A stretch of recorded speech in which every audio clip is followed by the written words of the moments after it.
भगवान की जय। बोलो आचार्य आदि सागर जी महाराज की जय। बोलो आचार्य महावीर कीर्ति जी महाराज की जय। बोलो आचार्य विमल सागर जी महाराज की जय। बोलो आचार्य सन्मति सागर जी महाराज की जय। बोलो आचार्य सुनील सागर गुरुदेव की जय। बोले आचार्य संघ की। सुनील सागर नाम हमें प्राणों से भी प्यारा है। सुनील सागर नाम मेरे जीवन का सहारा है। सुनील सागर नाम एक समय पर भोजन लेते उसी समय पर पानी। एक समय पर भोजन लेते उसी समय पर पानी। उसमें भी आ जाए अंतराय ना भोजन ना पानी। सुनील सागर नाम हमें प्राणों से भी प्यारा है। सुनील सागर नाम मेरे जीवन का सहारा। बोलो आचार्य सुनील सागर गुरुदेव की जय। गुरु, हमारे जीवन में गुरु जरूर होना चाहिए। जिसके जीवन में गुरु नहीं उसका जीवन शुरू नहीं। कभी भगवान को मत नमस्कार, पहले को नमस्कार भगवान को करते हैं, भगवान को नहीं, अपने पिता को नहीं, अपनी पत्नी को नहीं, किसी को भी प्यार नहीं। प्यार किसको? गुरु को। क्योंकि भगवान आकर हमें रास्ता नहीं बताते कि क्या करना है, क्या तुमने गलती की है और क्या इसकी सज़ा है और क्या तुम धर्म करो जिससे तुम्हारे पाप कर्म खत्म हो जाए। एक गुरु ही ऐसे होते हैं जो हमें शिक्षा देते हैं, ज्ञान देते हैं और बताते हैं कि ये गलत रास्ता है, इस पे आप मत चलिए। गुरु ही बताते हैं कि ये अशुभ काम है, इससे छोड़ दीजिए। गुरु ही बताते हैं कि आप अच्छे कर्म करिए, धर्म मार्ग पर चलिए, आपका कल्याण होगा। आपने जो पाप कर्म किए हैं या दूसरे गलत काम कर रहे हैं उससे आपका कल्याण नहीं होगा। ये रास्ता करो, पूजा पाठ करो, इससे आपका कल्याण होगा। आप देखिए कि आपके मंदिर के बाहर एक भिखारी बैठा होता है। वो बैठा होता है, वो कटोरा लेके मांगता है कि मुझे 1 रुपया दे दो, 10 रुपये दे दो, वो इस तरह का मांगता है। आप उसे भीख दे के चले जाते हैं। भीख देने के बाद में आप मंदिर में जाते हैं और भगवान के सामने आप चावल चढ़ा देते हैं, बादाम चढ़ा देते हैं, गोला चढ़ा देते हैं, फिर अपना दुखड़ा रोना चालू कर देते हैं। आप क्या करते हैं? हे भगवान, मेरा लड़का हो जाए, मैं आपके मंदिर में 51 रुपये का छतर चढ़ा दूंगा। हे भगवान, मेरे बेटे की शादी हो जाए, मैं 501 रुपये का छतर चढ़ा दूंगा। हे भगवान, मेरा बिजनेस चल जाए तो मैं ये काम कर दूंगा, शिक्षक विधान करा दूंगा। क्या जो बाहर बैठा भिखारी है वो ज़्यादा बड़ा है या आप ज़्यादा बड़े भिखारी हैं? वो तो 1 रुपया 10 रुपया मांगता है, वो ये नहीं कहता भगवान मैं तेरे को ये दूंगा, या शावक को ये नहीं कहता कि मैं तेरे को ये दूंगा। और आप भगवान के द्वारे पे जाके मांगते हैं कि भगवान मेरे लड़के की पैदा कर दे, मेरे लड़के की शादी कर दे, मेरी दुकान चला दे। नहीं, ऐसा नहीं करना चाहिए। आपको चाहिए भगवान के द्वार पे जाके भक्ति करें, पूजा करें, पाठ करें, जिससे आपका कल्याण होगा, उद्धार होगा। मांगने से कुछ नहीं मिलता। सब भगवान ये नहीं चाहता कि आप बादाम चढ़ाओ, गोला चढ़ाओ या छतर चढ़ाओ, कुछ भी चढ़ाओ। भगवान तो आपकी भक्ति देखता है, वो भक्ति से ही आपका कल्याण होता है। भगवान किसी को ना तो दुख देते हैं ना सुख देते हैं। भगवान तो सिर्फ आपकी भक्ति से, जैसे आप कर्म करते हैं वैसी ही आपको सजा मिलती है।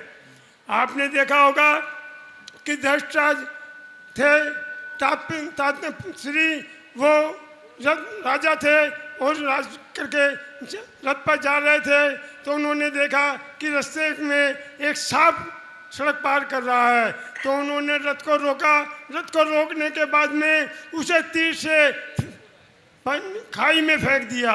वो खाई में फेंकने के बाद में वो झाड़ियों लटका रहा और झाड़ियों में लटकने के बाद तड़पता रहा।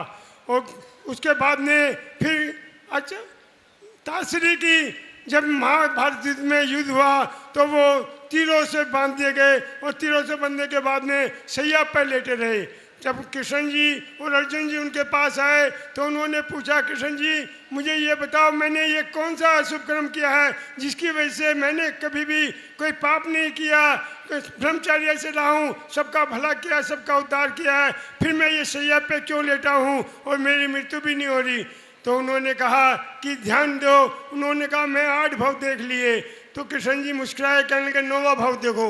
उन्होंने 9वां भाव देखा तो उन्होंने देखा कि वो रथ पे सवार है और राजमहल जा रहे हैं, तो सांप रास्ता पार कर रहा है। उन्होंने रथ रोका, जबकि उनके भाव थे कि जीव हिंसा ना हो, सांप की हिंसा ना हो। उन्होंने तीर से लेके उसको झाड़ियों में फेंक दिया, परंतु झाड़ियों में फेंकने के बाद में वो झाड़ियों में अटक गया और उसमें तड़पता रहा। वैसे ही तारश्री भी तीरों पे लटके रहे और वो सैया हुई। तो देखो 9 भाव में भी उन्हें पाप कर्म ने छोड़ा नहीं। तो हम जो दिन भर में करते हैं वो कब तक भुगतेंगे? पहले कर्म तो हम अब भुगत रहे हैं, अब जो गलत कर्म करेंगे वो आगे हमें भुगतने पड़ेंगे। इस भाव में भी भुगतने पड़े तो कोई बड़ी बात नहीं है। हमें चाहिए धर्म मार्ग पे चलें, अपने बच्चों को धर्म मार्ग पे लगाएं, उन्हें बच्चों को उंगली पकड़ के मंदिर में ले जाएं। तो आपको बुजुर्ग होने पर आपके बच्चे आपको उंगली पकड़ के मंदिर में ले जाएंगे। आप अगर बच्चों को अभिषेक करना सिखाएंगे तो बच्चे आप कभी भी श्राप मदिरा नहीं पिएंगे। कभी भी आप बच्चों को पूजा करने मंदिर में सिखाएंगे तो संस्कार देंगे तो वो कभी मांस मदिरा का ग्रहण नहीं करेंगे। आप अपने को बच्चों को संस्कार दीजिए कि अपने बच्चों को सुधारिए, तो वो आगे नाम रोशन करेंगे, अपने समाज का, अपने माँ बाप का, अपने दादा का, कुल का नाम करेंगे। नहीं तो वो कोई गलत काम करेगा तो क्या कहेंगे, ये रामलाल का लड़का है, ये तो बड़ा गंदा है, शराबी है। अरे जैनी है और ये तो शराब पी के सड़क पे घूमता रहता है। तो किसकी बदनामी होगी? ये आपकी, आपके ख़ानदान की और आपके समाज की बदनामी होगी। हमें इन चीज़ों को रोकना होगा और बच्चों को समझाना होगा, लड़कियों को समझाना होगा, गलत रास्ते ना जोड़ें, गलत संबंध ना करें, गलत विचार ना करें। उन्हें अपने बच्चों को संस्कार देने होंगे। अभी पीछे बात है कि मुसलमान लड़की थी, उसने अपने बाप से एक मोबाइल मांगा। उन्होंने कहा ठीक है मोबाइल देंगे, परंतु तेरे को 3 नियम पालने होंगे। उन्होंने कहा बोलो। उन्होंने कहा जब घर से बाहर जाएगी तो बुर्का पहन के जाना होगा, और उसके बाद में दूसरा नियम यह है कि जब भी वो आएंगे, रमजान के दिन आएंगे, उसमें तेरे को रोजे रखने पड़ेंगे। उन्होंने कहा ठीक है। उसके बाद में कहा कि दिन में 2 बार नमाज पढ़नी पड़ेगी। तो उन्होंने कहा, लड़की ने ठीक है। चौथी शर्त यह है कि रात को 10 बजे के बाद में मोबाइल मेरे को वापस देना होगा। लड़की ने चारों शर्त मान ली और माँ बाप ने उसको मोबाइल दे दिया। मैं आप लोगों से पूछना चाहता हूँ, आपके बच्चे आपसे मोबाइल मांगते हैं, मोटरसाइकिल मांगते हैं, कार मांगते हैं, कभी आपने बच्चों को कहा है कि मंदिर में जाएगा तो तेरे को मोटरसाइकिल दूंगा, मोबाइल दूंगा? कभी आपने कहा है बच्चे को कि रात को भोजन नहीं, अन्न का त्याग करेगा, रात को भोजन नहीं करेगा तो तेरे को मोबाइल दूंगा, कार दूंगा? कभी आपने कहा है कि अष्टमी चौदस का उपवास करेगा तो मैं तेरे को कार दूंगा? नहीं, आपने बच्चों को संस्कार नहीं दिए।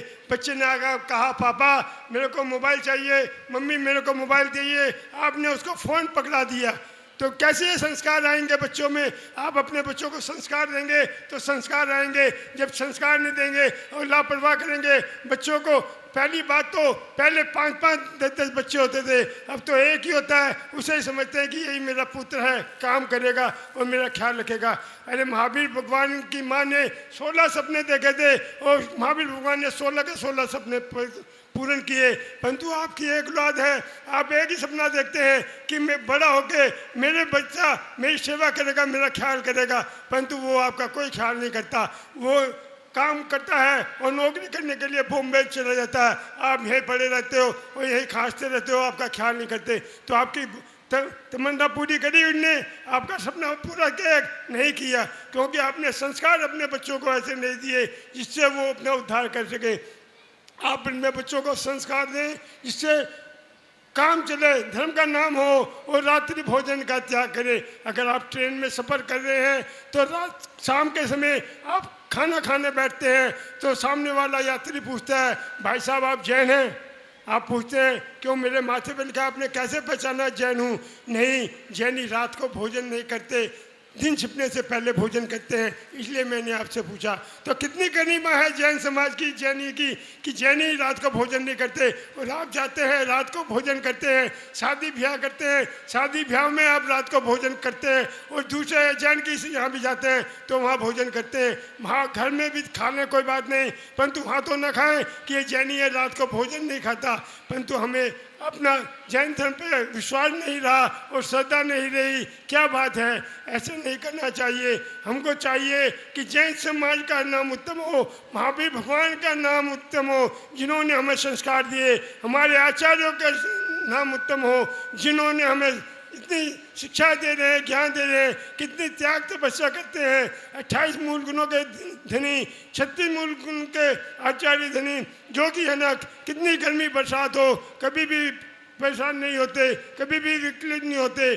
देखो अपने संग में ना तो मोबाइल चलता है, ना लाइट कूलर चलता है, ना गाड़ी चलती है, ना कोई आडंबर है, उन सब के सब शांत स्वभाव में रहते हैं। आपके घर में 4 भाई होते हैं, आपस में नहीं रह पाते, लड़ाई झगड़ा रहता है। और संग में देखो आचार्य श्री के संग में 50-50, 55-55 पीछे हैं जो एक साथ में रहती हैं, कोई मतभेद नहीं है, सब अपनी साधना में मगन है, किसी में कोई क्लेश नहीं है, सभी का ख्याल आचार्य श्री रखते हैं। बच्चे हों, बुजुर्ग हों, माता जी भी हैं, छोटी बड़ी माता जी हैं, सबका ख्याल आचार्य श्री रखते हैं। हमें चाहिए कि हम देखें और आचार्य श्री के संस्कारों को देख के उनके पद चिन्हों पर चले, जैन धर्म के पद चिन्हों पर चले। हमें आपस में बैर नहीं करना चाहिए। हम आपस में लड़ते हैं और दूसरे लोग बाग समाज वाले फ़ायदा उठा लेते हैं। जहाँ पे हमें लड़ना होता है वहाँ तो हम पीछे बैठ जाते हैं, हिंसा की बात करते हैं, और जहाँ पे नहीं होता मंदिर में हम आपस में मंत्री पद के लिए, प्रधान पद के लिए लड़ते झगड़ते हैं। हमें वहाँ पे प्यार बना के, एकता बना के चलना चाहिए।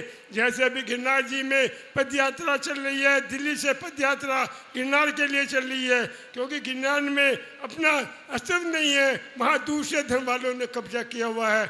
हम उसी पद यात्रा में सम्मिलित होकर और गिरनार जी के लिए पद यात्रा में जाएं, और वहाँ पर निर्वाण लड्डू पर लाखों लोग बाग वहाँ पर पहुँचेंगे गिरनार जी पे, और हमें वहाँ सम्मिलित होकर एकजुट होकर दिखाना चाहिए कि गिरनार हमारा है, हमारा रहेगा, और वहाँ पे लड्डू चढ़ाने का सबको सौभाग्य मिलेगा। ऐसी भावना अगर अभी से आप भाएंगे तो आपका कल्याण होगा और पुण्य लगेगा।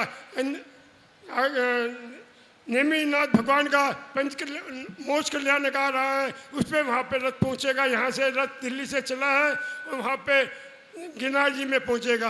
तो हमें सबको गिरनार जी के लिए मन बनाना चाहिए, टीम बनानी चाहिए और सब सहयोग करना चाहिए, जिससे गिरनार में नेमिनाथ भगवान को हमारे को दर्शन करने का पूरा लाभ मिले और हमें पूरी सुविधा मिले। वहाँ पे जो कब्जा किया हुआ है उससे हमारा निवारण हो। हमारे क्षेत्रों में हर एक दूसरे धर्म वाले कब्जा करे बैठे हैं, हम अपने भगवान की पूजा नहीं कर सकते। कितना शुभ कर्म है जिससे हमें बड़ी तकलीफ होती है। जैन धर्म के नाम पे धब्बा लग रहा है, लोग बाग रंग पोत देते हैं, कपड़े बना देते हैं, दूसरे श्रृंगार कर देते हैं। दिगंबर मुद्रा तो दिगंबर है, अरे उन्हें धागे का भी लेस मात नहीं था, क्या कपड़े और त्रिशूल वगैरह तलवार वगैरह का ध्यान लेंगे क्या? नहीं, हमारे तीर्थंकर ऐसे नहीं थे। हमारे तीर्थंकर तो आत्मज्ञानी थे, आत्म ध्यान में लगे रहते थे, उन्हें किसी से लेना देना नहीं होता। आचार्य श्री को ही देखो, आचार्य श्री हर वक्त 20 घंटे से 22 घंटे तक मौन रहते हैं, किसी से कोई मतलब नहीं। आचार्य श्री के पास प्रधानमंत्री है, राष्ट्रपति है, मुख्यमंत्री है, करोड़पति है, नेता है, अभिनेता है, सेठ है, उन्हें आचार्य श्री को किसी से कोई लेना देना नहीं है, अपनी साधना में मगन है। परंतु ये जरूर है, कोई दुखी परेशान आदमी आता है तो उसका निवारण करने के लिए उसको उपाय बता देते हैं, उसको आशीर्वाद दे देते हैं कि तेरा कल्याण होगा, तेरे को परेशानी खत्म हो जाएगी। इतना आचार्य श्री जरूर आशीर्वाद देते हैं। हमें ऐसे आचार्य श्री का पूरा आनंद लेना चाहिए। जो पंच कल्याणक है उसमें पूरा लाभ लेना चाहिए। बिल्कुल भी किसी तरह का वैर भावना रखे, पूरे समाज को जोड़कर, एजेंट भी हैं उनको भी जोड़ें, उनको भी सभा में बुलाएं और उनको भी धर्म लाभ ले, प्रवचन का लाभ ले, जिससे कि जैन धर्म की प्रभाव ना हो और आगे जैन धर्म चलता रहे, यही भावना बातें हैं कि हमें ऐसे आचार्य सुनील सागर मिले। बोलो आचार्य सुनील सागर गुरुदेव की। दिल्ली की लड़की मथुरा की गाय, कर्म फूटे तो बाहर जाए। बोलो आचार्य सुनील सागर गुरुदेव की।